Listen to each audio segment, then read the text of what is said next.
नहमदुहु व नुसल्ली अला रसूलिहिल करीम अम्मा बाद फ़अऊज़ु बिल्लाहि मिनश शैतानिर रजीम बिस्मिल्लाहिर रहमानिर रहीम।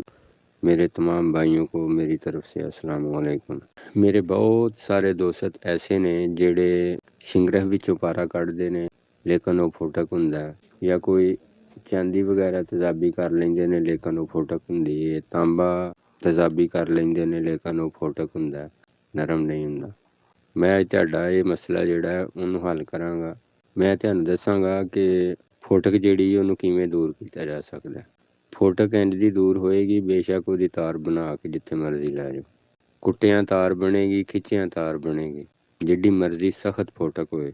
ਕਰਨਾ ਕੀ ਹੈ, ਇੱਕ ਪਾ ਘੋੜੇ ਦੇ ਨਾਖਣ ਲੈ ਲੈਣੇ ਨੇ, ਇੱਕ ਪਾਓ ਤੁਖਮ ਖੁਰਮਾ ਲੈ ਲੈਣਾ।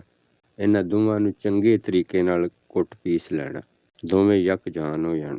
ਫਿਰ ਇਹਨਾਂ ਨੂੰ ਕੁਵਾਰ ਗੰਦਲ ਦੀ ਮਦਦ ਨਾਲ ਯਾਨੀ ਗੋਲੀਆਂ ਬਣਾ ਲੈਣੀਆਂ।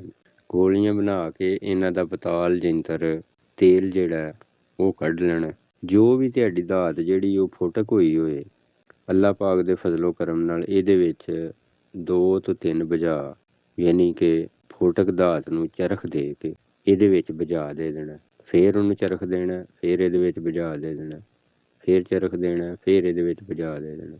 3 ਬੁਝਾ ਖਾਣ ਤੱਕ ਬਿਲਕੁਲ ਨਰਮ ਮੁਲਾਇਮ ਹੋ ਜਾਂਦੀ ਹੈ। ਲੇਕਿਨ ਅਗਰ ਕੋਈ ਕਮੀ ਪੇਸ਼ੀ ਹੋਏ ਇੱਕ ਅੱਧਾ ਬੁਝਾ ਹੋਰ ਦੇ ਦਿਓ, ਇਨਸ਼ਾਅੱਲਾ ਫੋਟਕ ਜਿਹੜੀ ਉਹ ਦੂਰ ਹੋ ਜਾਏਗੀ। ਵਾਸਲਾਮ।